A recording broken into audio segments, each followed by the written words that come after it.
نحمده ونصلي على رسوله الكريم اما بعد فاعوذ بالله من الشيطان الرجيم بسم الله الرحمن الرحيم رب اشرح لي صدري ويسر لي امري واحلل عقدة من لساني يفقهوا قولي۔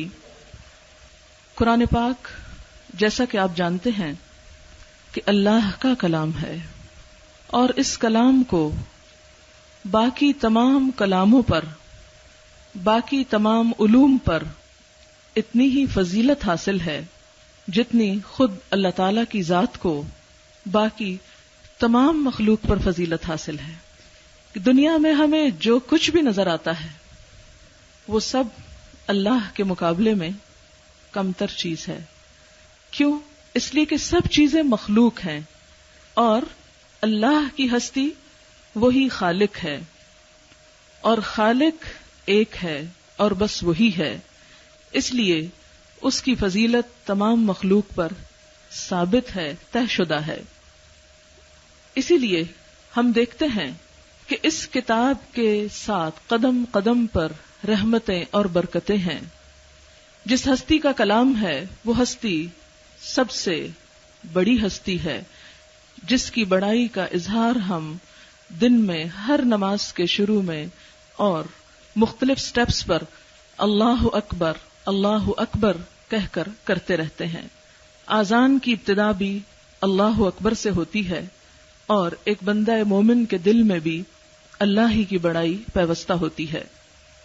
پھر جس نبی کے اوپر محمد الرسول اللہ صلی اللہ علیہ وسلم پر یہ کتاب نازل ہوئی، ان کی حیثیت بھی تمام انبیاء کے مقابلے میں افضل ہے۔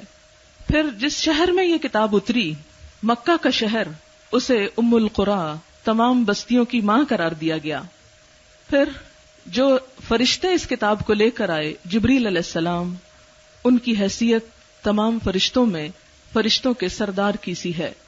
جس مہینے میں یہ کتاب نازل ہوئی وہ مہینہ شہر رمضان الذی انزل فیہ القرآن، اس کی برکت اور فضیلت سے آپ سب آگاہ ہیں۔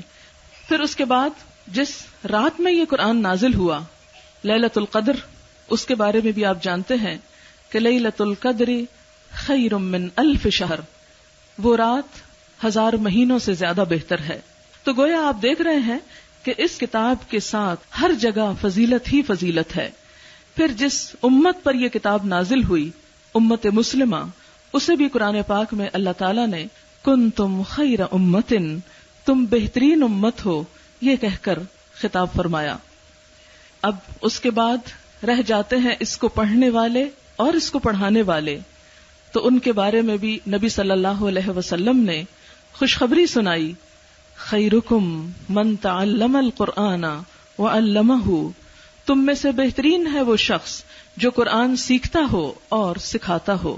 ہر انسان دنیا میں بہترین بننے کے شوق میں ہے، اور اسی بہترین بننے کے لیے کبھی ہم اپنا لباس بہترین بناتے ہیں، کبھی ہم بہترین گھر کی تعمیر شروع کر دیتے ہیں، کبھی ہم بہترین کھانوں کے پیچھے بھاگتے ہیں، کبھی ہم بہترین اور دنیا کی چیزیں تلاش کرتے ہیں کہ جو کچھ میں ہوں وہ کوئی اور نہ ہو۔ لیکن اللہ کے رسول صلی اللہ علیہ وسلم جس انسان کے بہترین ہونے کا فیصلہ فرماتے ہیں، وہ یا تو وہ شخص ہے جو اس قرآن کو سیکھ رہا ہو یا وہ جو اسے سکھا رہا ہو۔ اسی لیے ایک اور جگہ پر آتا ہے، کن عالمن او متعلمن، یا سکھانے والے بن جاؤ، عالم بن جاؤ، او متعلمن، یا سیکھنے والے بن جاؤ، یعنی دو میں سے ایک کام انسان کو کرتے رہنا چاہیے۔ علم کی چونکہ کوئی انتہا نہیں، اور کوئی شخص بھی یہ دعویٰ نہیں کر سکتا کہ اب میں اس فلاں موقع پر عالم بن گیا، نہیں۔ ایک اور روایت میں آتا ہے کہ دنیا اور دنیا کی ہر چیز ملعون ہے سوائے 3 چیزوں کے، سیکھنے والے کے، سکھانے والے کے اور اللہ کے ذکر کے۔ یعنی یہ 3 کام جب انسان کرتا ہے تو انسان پر اللہ کی رحمت آتی ہے۔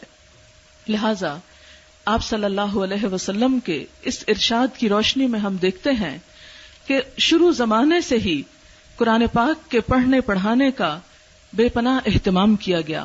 صحابہ کرام نے اپنی زندگیاں اس کے بارے میں گزاری، لیکن جیسا کہ حدیث میں آتا ہے کہ علماء اس سے کبھی سیر نہیں ہو سکتے، کبھی اس سے دل نہیں بھرتا، تو عبداللہ بن عباس کی ایک روایت ہے جس میں وہ کہتے ہیں کہ خدا کی قسم آنے والے وقت میں کچھ لوگ ایسے ہوں گے جو قرآن کی بعض آیات کو ہم سے زیادہ بہتر طور پر سمجھتے ہوں گے، اور ان کا اشارہ ان آیات کی طرف تھا کہ جن کے معنی آج معلوم ہو رہے ہیں۔ ایمان کی حد تک تو شروع سے معلوم تھے، لیکن اب سائنسی انکشافات اور حقائق اس کی تصدیق کر رہے ہیں کہ 1400 سال پہلے جو کچھ قرآن میں کہا گیا وہ بالکل سچ تھا، برحق تھا۔ مثلاً آپ دیکھتے ہیں کہ قرآن پاک کی ایک آیت ہے وَالسَّمَاءَ بَنَيْنَاهَا بِأَيْدٍ وَإِنَّا لَمُوسِعُونَ، آسمان کو ہم نے اپنے ہاتھ سے بنایا، اپنی قوت سے بنایا، اور ہم اسے وسعت دے رہے ہیں۔ اور آج اس بات کو آپ جانتے ہیں کہ سائنٹسٹ یہ کہہ رہے ہیں کہ جہاں بھی 2 گیلیکسیز قریب آتی ہیں اور قریب آ کے دور جاتی ہیں، اس سے ایک نئی گیلیکسی پھوٹ نکلتی ہے، اور یہ مسلسل عمل وسعت پذیر ہوتا چلا جا رہا ہے اور اس کی کوئی انتہا نہیں، یعنی نئے سے نئے جہان اور نئی سے نئی وسعتیں آسمان میں پیدا ہوتی چلی جا رہی ہیں۔ اب یہ بات قرآن نے 1400 سال پہلے فرمائی اور ہم نے اس پر یقین کر لیا کہ اللہ تعالیٰ کی بات بالکل درست ہے، لیکن آج ہماری نگاہوں نے یہ حقیقت پا لی اور اسے اپنی آنکھوں سے دیکھ لیا کہ ایسا ہو رہا ہے، اور یہ حقیقت پانے والے مسلمان بھی نہیں، اور انہوں نے یہ حقیقت قرآن سے دیکھ کر نہیں پائی، کائنات کی آیات سے پائی، لیکن اس حقیقت کو پا کر وہ قرآن کی سچائی یا ثبوت میں ایک دلیل بن گئے۔ پھر اسی طرح آپ دیکھیں کہ 1400 سال پہلے انسانی تخلیق کی جو سٹیجز قرآن پاک میں بتائی گئی ہیں، نطفہ اور علقہ اور پھر مضغہ اور پھر مخلقہ اور غیر مخلقہ، یہ ساری سٹیجز نبی صلی اللہ علیہ وسلم نے کہیں کسی لیبارٹری میں یا کسی کتاب میں یا کسی استاد سے نہ پڑھی تھی، نہ دیکھی تھی، نہ سنی تھی، سوائے رب العالمین کے کہ جن سے وحی کے ذریعے یہ سب کچھ دیا گیا۔ اور 1400 سال تک، اس صدی تک یہ حقیقت لوگوں کی نگاہ سے پوشیدہ تھی کہ انسانی جسم ایک پورا بچہ بننے سے پہلے ان ساری سٹیجز سے گزرتا ہے، اور پھر ماں کے پیٹ میں 3 پردوں کے اندر ہوتا ہے۔ آپ صلی اللہ علیہ وسلم نے کسی ماں کا پیٹ چاک کر کے نہیں دیکھا تھا کہ کتنے پردوں میں ہے بچہ، اور نہ ہی اس زمانے میں کہیں یہ کوئی تھیوری پائی جاتی تھی، یہ کوئی نظریہ کہیں نہیں تھا کہ ماں کے پیٹ میں بچہ 3 پردوں میں ہوتا ہے، کسی عرب کے کسی کلام میں، کسی شاعری میں، اور ایران اور روم کی بڑی بڑی سلطنتوں میں ایسا کوئی علم کہیں بھی نہیں تھا۔ اور آج اس بات کی صداقت اور حقیقت معلوم ہو گئی کہ ہاں واقعی قرآن نے جو 1400 سال پہلے کہا وہ بالکل سچ کہا۔ اور پھر ہم دیکھتے ہیں کہ اس کے علاوہ بھی قرآن کے اندر ہر چیز کے جوڑا ہونے کی اطلاع دی گئی ہے۔ سورۃ یاسین آپ میں سے اکثر لوگ پڑھتے ہیں، اور اس میں آتا ہے کہ سبحان الذی خلق الازواج کلھا مما تنبت الارض ومن انفسہم ومما لا یعلمون، پاک ہے وہ ذات جس نے ہر چیز کے جوڑے بنائے، اس میں سے جو ان کے نفسوں میں سے، من انفسہم، مما تنبت الارض جو زمین اگاتی ہے، یعنی پودوں کے اندر یہ جوڑے موجود ہیں، ومن انفسہم اور ان کے نفسوں سے، ومما لا یعلمون اور ان چیزوں میں سے جن کو وہ جانتے بھی نہیں، یعنی آج نہیں معلوم ان کو، ان میں بھی جوڑے یہ پالیں گے۔ اور اس صدی کے شروع میں یہ بات سامنے آئی کہ ہاں واقعی کائنات کی ہر چیز جوڑے میں ہے، بس اللہ کی ذات ہی ایک ہے، وہی احد اور واحد اور الصمد ہے۔ یہ باتیں جس وقت میں کر رہی ہوں، اگرچہ ہمارے ایمان کو ان کی ضرورت نہیں ہے کہ ہمیں سائنٹسٹ بتائیں کہ یہ ثابت ہو چکا تو ہم اس آیت کو مانیں، یہ صرف ایک علم کی چند باتیں ہیں جو شاید آپ پہلے بھی جانتے ہوں۔ یاد دہانی کرانا مقصود ہے کہ دنیا کی یہ سچی ترین کتاب خود اپنی ذات کے اندر بے پناہ سچائیاں لیے ہوئے ہے، اور چونکہ یہ قرآن قلب پر نازل ہوا، دل پر نازل ہوا، اس لیے اس کو پڑھنے والے، پڑھانے والے کبھی اس سے اکتاتے نہیں، کبھی اس سے تھکتے نہیں، کبھی اس سے بوریت کا شکار نہیں ہوتے، اور ہر دفعہ پڑھنے سے ایک نیا ہی مطلب سمجھ میں آتا ہے۔ ہر روز یہ قرآن پاک کو پڑھانے کا یہ 5واں سال ہے جو مسلسل ہر روز پڑھایا جا رہا ہے، اور ہر روز میرا اپنا یہ پرسنل ایکسپیرینس ہے، اور میری یہ کیفیت ایک دفعہ دن میں آتی ہے کہ اوہ اس آیت کو تو میں آج سمجھی، اس بات کا تو مطلب آج پتہ چلا۔ اور یہ ہر روز ہوتا ہے کہ اچھا یہ بات ایسے بھی تھی۔ اور یہ دراصل قرآن کا معجزہ ہے کہ جو عاجز کر دینے والا ہے آپ اس کو عاجز نہیں کر سکتے، اور اس کے پڑھنے پڑھانے کی کوئی انتہا نہیں۔ صحابہ کرام نے بعض اوقات ایک ایک سورت پر 7 سال لگائے۔ ہم 1 سال پڑھ کے تھک جاتے ہیں اور سمجھ لیتے ہیں کہ ہم نے بہت بڑا حق ادا کر دیا. حالانکہ صحابہ کرام اس کو پڑھتے اور بار بار پڑھتے، اور کیوں نہ پڑھتے، اس لیے کہ اصحاب صفہ کو نبی اکرم صلی اللہ علیہ وسلم نے یہ خوشخبری دی تھی. مسلم کی روایت ہے، نبی صلی اللہ علیہ وسلم نے فرمایا، کیا تم میں سے کوئی شخص یہ چاہتا ہے کہ جب وہ اپنے گھر والوں کے پاس لوٹ کر جائے تو وہ دیکھے کہ اس کے ہاں 3 حاملہ بڑی جسیم اور فربا اونٹنیاں کھڑی ہیں؟ ہم نے عرض کیا، ہاں یا رسول اللہ، ہم یہ چاہتے ہیں.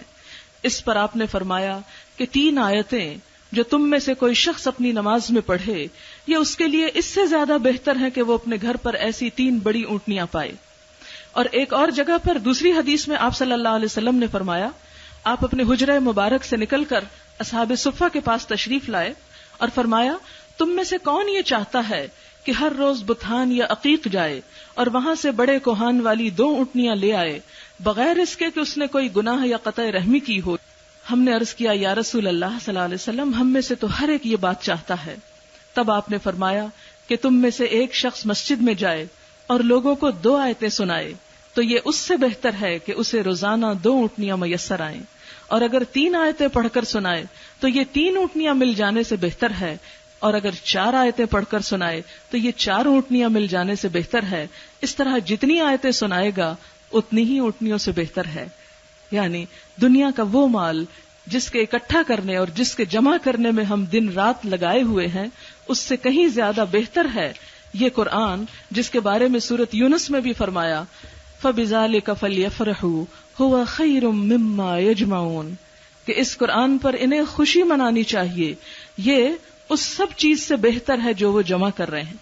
یعنی انسان نے اپنی زندگی میں جو مال و متاع، جو زمینیں اور جو کپڑے اور جو بہترین ہیرے جواہرات اس نے اکٹھے کیے ہوں، ان سب سے زیادہ بہترین ہے وہ نعمت اور وہ انعام جو قرآن کی شکل میں کسی شخص کو مل جائے. اسی لیے آج آپ سب کو یہاں پر زحمت دی گئی اور بلایا گیا کہ آپ بھی ہماری اس خوشی میں شریک ہوں، کیونکہ مجھے یقین کریں کہ اپنی پی ایچ ڈی کی ڈگری کے دن اتنی خوشی نہیں تھی جتنی آج مجھے اس بات کی خوشی ہے کہ میری بیٹی کو اللہ نے قرآن حفظ کرنے کی سعادت بخشی، اور جن مرحلوں سے وہ گزری ہے اور جس کرب سے اور جس مشقت سے، وہ سب بھی میرے سامنے ہے. اور ایک ایک مرحلے پہ یوں لگتا تھا کہ جیسے اب نہیں ہو سکے گا، شاید آگے قدم نہ بڑھ سکیں، لیکن یہ اللہ تعالیٰ کا بہت بڑا انعام ہے، بہت بڑا اعزاز ہے، بہت بڑی فضیلت ہے کہ جو اللہ نے ہمیں عطا کی ہے، اور اس پر جتنا بھی اس کا شکر ادا کیا جائے اتنا ہی کم ہے، اس پر جتنی بھی خوشی منائی جائے اتنی ہی کم ہے. ہم اپنے بچوں کے خوشیوں کے لیے برتھ ڈیز اور کرسمس پارٹیز کا اہتمام کرتے ہیں، حالانکہ یہ دونوں چیزیں ہماری روایات میں سے نہیں، اور ایسا بھی نہیں کہ ہماری روایات کچھ فقیر ہیں یا ہماری روایات میں کوئی چیز نہیں خوشی منانے کی. آپ دیکھیں کہ یہ 2 عیدیں جو آپ کو ملی ہیں، یہ کس کی برکت سے؟ رمضان کے بعد جو عید آتی ہے تو رمضان شہر رمضان، اس کی صفت کیا ہے؟ انزل فیہ القرآن، اس میں قرآن نازل ہوا، قرآن کے ملنے پر خوشی. رمضان کے مہینے میں 2 چیزیں، روزے کے ساتھ دوسری چیز روز قرآن کا پڑھنا، تراویح کی شکل میں، ناظرہ تلاوت کی شکل میں یا کسی بھی اور شکل میں. تو یہ روز قرآن کا پڑھنا جو ہے جب اپنے اختتام کو پہنچتا ہے تو اس آخری دن میں ہم کیا کرتے ہیں؟ عید مناتے ہیں، خوشی مناتے ہیں. پھر اسی طرح دوسری عید آپ دیکھیں کہ اس آیت کے اترنے کے بعد کہ جس میں الیوم اکملت لکم دینکم واتممت علیکم نعمتی ورضیت لکم الاسلام دینا، کہ میں نے تمہارے لیے تمہارا دین مکمل کر دیا. کہا جاتا ہے کہ یہ آخری آیت ہے قرآن پاکی نے قرآن کے مکمل ہونے کی طرف بھی اشارہ ہے.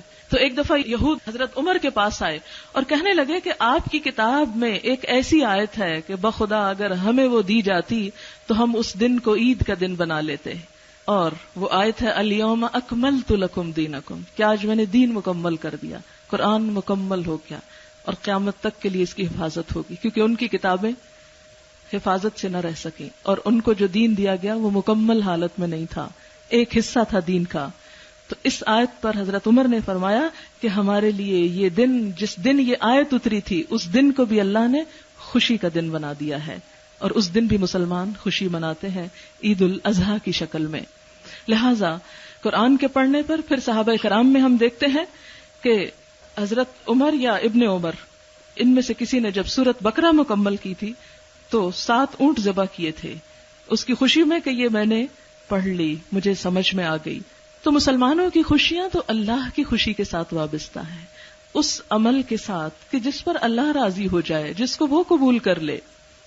ہماری خوشی کسی دولت یا کسی مال کے ملنے پر نہیں ہونی چاہیے، ہماری خوشی دنیا میں کوئی عہدہ اور مرتبہ ملنے پر نہیں، وہ بھی اللہ کے انعام ہیں، وہ بھی نعمتیں ہیں، لیکن حقیقی خوشی ایک مومن کی زندگی میں اس دن ہوتی ہے جب اس سے اللہ تعالیٰ کوئی ایسا کام لے لے کہ جو اس کی پسند کا ہے، جو اس کے نزدیک بہترین ہے، اور وہ خیرکم من تعلم القرآن وعلمہ۔ اور اسی طرح بعض لوگ کہتے ہیں کہ قرآن میں کہاں لکھا ہے قرآن حفظ کرو؟ ٹھیک ہے، یہ نہیں لکھا ہوا کہ حفظ کرو، لیکن یہ آیت سورۃ العنکبوت میں موجود ہے۔ جن لوگوں کو میں نے انویٹیشن بھیجا انہوں نے اس کو پڑھا ہوگا کہ بل ہوا آیات بینات فی صدور الذین اوتوا العلم، کہ یہ آیات بینات روشن آیتیں ہیں قرآن کی، ان کا مقام کیا ہے؟ کتابوں میں بند کر کے شیلفوں میں رکھنا نہیں، فی صدور دل۔ آپ دیکھیں کہ دل میں آپ کس کو جگہ دیتے ہیں، دل میں کون بستا ہے؟ جو سب سے قیمتی، سب سے عزیز ترین اور سب سے پیاری چیز ہوتی، اس کو ہم دل میں جگہ دیتے، اس کو ہم چاہتے ہیں نا۔ لہذا قرآن کا بھی اصل مقام انسان کا دل ہے، اسے دل میں جگہ دے، اسے اپنے حافظے میں محفوظ کرے، اور جس کو اللہ یہ توفیق دے یا سعادت بخشے، ٹھیک ہے، اگر ہم اس قابل نہیں کہ پورا حفظ کر سکیں تو کم از کم کچھ حصہ تو ہمارے دل میں ہونا ہی چاہیے۔ اور دل میں قرآن کا نہ ہونے سے مطلب کیا ہے کہ قرآن کی آیات وہ سمجھتا نہیں یا قرآن اس کو یاد نہیں۔ ہمارے ہاں عمریں گزر جاتی ہیں، ہم کل هو اللہ اور کل اعوذ برب الفلق سے آگے نہیں بڑھتے۔ دنیا کی بڑے بڑے فلسفے ہم کو یاد ہیں، بڑے بڑے نام نسب ہم کو یاد ہیں، لیکن قرآن یاد نہیں۔ اس کی طرف 2 ایکسٹریمز ہیں، یا تو ہم اپنے بچوں کو حافظ بنا دیں گے یا دوسری طرف ہم 1-2 صورتوں سے آگے نہیں بڑھیں گے۔ ٹھیک ہے، بچوں کو حافظ بنانا بھی ایک سعادت ہے، لیکن بچوں کا عمل تو بچوں کے لیے ہوگا۔ جب تک آپ خود اس پر عمل نہیں کریں گے اس وقت تک آپ کو اس کا فائدہ زیادہ نہیں ہوگا۔ پھر آپ دیکھیں کہ قرآن پڑھنا ایک ایسی رحمت اور نیکی کی چیز ہے کہ جہاں قرآن پڑھا جاتا ہے اس کی آواز پر فرشتے جمع ہو جاتے ہیں، اکٹھے ہو جاتے ہیں۔ حضرت برا بیان کرتے ہیں کہ ایک آدمی سورۃ کہف پڑھ رہا تھا اور اس کے قریب ہی اس کا گھوڑا 2 رسیوں کے ساتھ بندھا ہوا تھا۔ اس دوران ایک بادل اس پہ سایہ فگن ہوا اور آہستہ آہستہ بادل نیچے آتا گیا۔ جیسے وہ نیچے آ رہا تھا گھوڑا اچھلنے لگا۔ صبح ہوئی تو وہ شخص نبی صلی اللہ علیہ وسلم کے پاس حاضر ہوا، اس نے اس واقعے کا ذکر کیا۔ آپ نے فرمایا وہ بادل سکینت تھی جو قرآن کے ساتھ اتر رہی تھی۔ اور یہ حقیقت ہے کہ جب کبھی آپ قرآن پڑھیں یا سنیں تو ایک خاص سکون آپ کے دل پہ طاری ہوگا، دنیا کے سارے غم بھول جائیں گے، اور سارے غموں اور سارے ڈپریشنز کا علاج صرف قرآن کے اندر ہے۔ پھر اسی طرح آپ دیکھتے ہیں کہ نبی صلی اللہ علیہ وسلم نے مختلف سورتوں کے بارے میں فرمایا کہ اسے پڑھا کرو، اور خصوصاً جیسے سورۃ البقرہ اور آل عمران کے بارے میں فرمایا کہ یہ دونوں قیامت کے روز اس طرح آئیں گی جیسے چھتریاں ہیں، سایہ کرنے والے بادل ہیں، پرندوں کے 2 جھنڈ ہیں جو پر پھیلائے ہوئے ہوں، وہ اپنے پڑھنے والوں کی طرف سے حجت پیش کریں گی، سفارش کریں گی۔ آپ نے فرمایا سورۃ البقرہ پڑھا کرو کیونکہ اس کا اختیار کرنا برکت ہے، اس کا چھوڑ دینا حسرت ہے، اور باطل پرست اس کو برداشت نہیں کر سکتے، یعنی جادوگر اور جو غلط کام کرنے والے لوگ ہیں ان کا وار اس پہ نہیں چلتا، یعنی جہاں سورۃ بقرہ پڑھی جاتی ہو۔ یہ صحیح مسلم کی روایت ہے۔ اسی طرح ایک اور فضیلت میں بھی آتا ہے کہ یہ دونوں اہل ایمان کے لیے سفارش کریں گی۔ پھر اسی طرح ہم دیکھتے ہیں کہ آیت الکرسی پڑھنے کی بھی فضیلت یہ ہے کہ شیطان جو ہے اور جنات جو ہیں وہ بھاگ جاتے ہیں۔ حضرت ابو ہریرہ کا ایک مشہور واقعہ ہے، بہت طویل ہے، جو مختصر خلاصہ یہ کہ ایک دفعہ آپ صلی اللہ علیہ وسلم نے حضرت ابو ہریرہ کو صدقۃ الفطر کی نگرانی پہ مقرر کیا۔ تو ایسا ہوا کہ جب وہ رات کو پہرا دے رہے تھے تو کوئی چور آیا اور چیز اٹھانے لگا۔ آپ نے اس کو پکڑ کے حضور کے پاس لانا چاہا، اس نے کہا مجھے چھوڑ دو، پھر نہیں آؤں گا۔ دوسرے دن پھر آیا، تیسرے دن پھر آیا۔ تیسرے دم جب وہ اسے پکڑنے لگے حضرت ابو ہریرہ اور حضور کے پاس لے جانے لگے، کہنے لگا دیکھو میں تمہیں ایک بات بتاتا ہوں، اگر یہ پڑھو گے تو پھر نہیں آؤں گا، اور وہ یہ تھی کہ تم آیت الکرسی پڑھ لیا کرو۔ تو حضرت ابو ہریرہ نے حضور کو جا کر یہ بات بتائی تو آپ نے فرمایا وہ خود جھوٹا تھا لیکن بات اس نے سچ کہی ہے کہ جہاں آیت الکرسی پڑھی جاتی ہے وہاں شیطان نہیں آتے یا بھاگ جاتے ہیں وہاں سے۔ پھر اسی طرح ایک اور حدیث ہے، حضرت جبریل علیہ السلام نبی صلی اللہ علیہ وسلم کی خدمت میں حاضر تھے. یکا یک انہوں نے آسمان سے، نبی صلی اللہ علیہ وسلم نے آسمان سے ایسی آواز سنی جیسے کسی شتیر کے کھینچنے یا پھاٹک کو کھولنے سے ہوتی ہے. حضرت جبریل نے اپنا سر اوپر اٹھا کر دیکھا اور پھر حضور سے عرض کیا، یہ آسمان کا ایک دروازہ ہے جو پہلی دفعہ کھولا گیا ہے، اس سے پہلے کبھی نہیں کھولا گیا تھا. اتنے میں اس دروازے سے ایک فرشتہ نازل ہوا. جبریل نے حضور سے عرض کیا صلی اللہ علیہ وسلم، یہ ایک فرشتہ ہے جو آسمان سے زمین کی طرف آ رہا ہے، آج سے پہلے یہ کبھی زمین پہ نہیں آیا. اس نے آ کر حضور صلی اللہ علیہ وسلم کو سلام کہا اور پھر آپ سے عرض کیا، آپ کے لیے 2 ایسے نوروں کی خوشخبری ہے جو آپ ہی کو دیے گئے ہیں، ایک سورۃ فاتحہ اور دوسری سورۃ البقرہ کی آخری آیات. ان دونوں کا اگر ایک حرف بھی آپ پڑھیں گے تو جو دعا آپ مانگیں گے وہ آپ کو عطا کی جائے گی. صحیح مسلم کی روایت ہے یہ. پھر اسی طرح سورۃ البقرہ کی آخری 2 آیتوں کی فضیلت کہ نبی صلی اللہ علیہ وسلم نے فرمایا کہ جو رات کو یہ 2 آیتیں پڑھے گا وہ رات بھر کے لیے اس کے لیے کافی ہوں گی. پھر اسی طرح سورۃ اخلاص جو ہے یہ 1 تہائی قرآن کے برابر ہے. سورۃ اخلاص سے محبت جنت میں داخلے کا ذریعہ ہے. معوذتین جو ہیں قل اعوذ برب الفلق اور قل اعوذ برب الناس جو ہیں، ان کے الفاظ میں بھی برکت ہے. نبی صلی اللہ علیہ وسلم ان کو پڑھ کر ہاتھوں پہ پھونک کر پورے جسم پہ اپنے ہاتھ پھیر لیا کرتے تھے کہ ان الفاظ کی بھی تاثیر ہے. پھر اسی طرح قرآن پاک یاد کرنے والے اور پڑھنے والے کا انجام یا صلہ قیامت کے دن کیا ہوگا. حضرت عبداللہ بن عمرو بن العاص سے روایت ہے کہ رسول اللہ صلی اللہ علیہ وسلم نے فرمایا، جو شخص دنیا میں قرآن سے شغف رکھتا تھا، قیامت کے روز اس سے کہا جائے گا کہ قرآن پڑھتا جا اور بلندی کی طرف چڑھتا جا، اور اسی رفتار سے ٹھہر ٹھہر کر پڑھ جس طرح دنیا میں ٹھہر ٹھہر کر پڑھتا تھا. تیری منزل وہ آخری آیت ہوگی جہاں تک تو پڑھتا جائے گا. تو اب آپ سب جتنا جتنا یاد رکھے ہوئے ہیں، حفظ کیے ہوئے ہیں، وہاں تک جا کے رک جائیں گے. پھر قرآن کو اگر یاد نہ رکھا جائے تو بہت جلدی بھول جاتا ہے. آپ صلی اللہ علیہ وسلم نے فرمایا، قرآن کو ذہن میں محفوظ رکھنے اور یاد رکھنے کا اہتمام کرو، کیونکہ قسم ہے اس ذات کی جس کے ہاتھ میں میری جان ہے، یہ ذہن سے نکلنے کے لیے اسی طرح بلکہ اس سے بھی زیادہ جلدی کرتا ہے جس طرح بندھے ہوئے اونٹ رسی توڑا کر بھاگنے کی کوشش کرتے ہیں. اور قرآن کو یاد کر کے بھلا دینا بہت بری بات ہے. نبی صلی اللہ علیہ وسلم نے فرمایا، آدمی کے لیے بہت بری بات ہے کہ وہ یہ کہے کہ میں فلاں آیت بھول گیا ہوں. اصل بات یہ ہے کہ اسے غفلت کی وجہ سے بھلا دیا جاتا ہے. قرآن کو یاد رکھنے کی کوشش کرو، کیونکہ وہ لوگوں کے سینوں سے اونٹوں سے بھی بڑھ کر نکل بھاگنے کی کوشش کرتا ہے. اور آپ دیکھیں کہ اگر آپ ایک دفعہ ترجمہ پڑھ لیں، سمجھ لیں، اور اگر اس کو چھوڑ دیں تو کیا ہوگا؟ تھوڑے دن کے بعد پڑھیں گے تو آپ کو آیات سمجھ نہیں آئیں گی، پھر ذہن سے نکل جاتا ہے، کیونکہ یہ آپ کا فرمان کہ بہت تیزی کرتا ہے جانے میں. تو اس کو قابو رکھنے کا طریقہ کیا ہے کہ اس کی روز نگرانی کرو کہ ہے یا نہیں، روز اپنے آپ کو پڑھاؤ. اور پھر اسی طرح خوبصورت انداز سے پڑھنا یہ اللہ تعالیٰ کو بہت پسند ہے.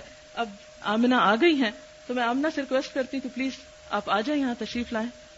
جیسا کہ آپ کو معلوم ہے کہ آج اسما اپنا آخری سبق سنائے گی، یعنی ختم آج ہی ہو رہا ہے، بالفعل آج ہو رہا ہے، یعنی کل تک نہیں ختم تھا، آج ہے. اور اس نے مجھ سے کہا تھا کہ میں اپنا آخری سبق اپنی استاد کو اس مجلس میں سناؤں گی جہاں سب بیٹھے ہوں. اور اتفاق کی بات یہ ہے کہ یہ آخری سبق جو ہے سورۃ البقرہ کی آخری آیات ہیں. جیسا کہ آپ جانتے ہیں کہ قرآن جب شروع کرتے ہیں تو پیچھے سے شروع کرتے ہیں، پیچھے سے کرتے کرتے پھر پہلے پاروں پہ آ جاتے ہیں، پھر سورۃ بقرہ شروع کر کے اینڈ پہ. اعوذ باللہ من الشیطان الرجیم، بسم اللہ الرحمن الرحیم. للہ ما فی السماوات وما فی الارض وَإِن تُبْدُوا مَا فِي أَنفُسِكُمْ أَوْ تُخْفُوهُ يُحَاسِبْكُم بِهِ اللَّهُ فَيَغْفِرُ لِمَن يَشَاءُ وَيُعَذِّبُ مَن يَشَاءُ وَاللَّهُ عَلَى كُلِّ شَيْءٍ قَدِيرٌ. آمن الرسول بما أنزل إليه من ربه والمؤمنون كل آمن بالله وملائكته وكتبه ورسله لا نفرق بين أحد من رسله وقالوا سمعنا وأطعنا غفرانك ربنا وإليك المصير.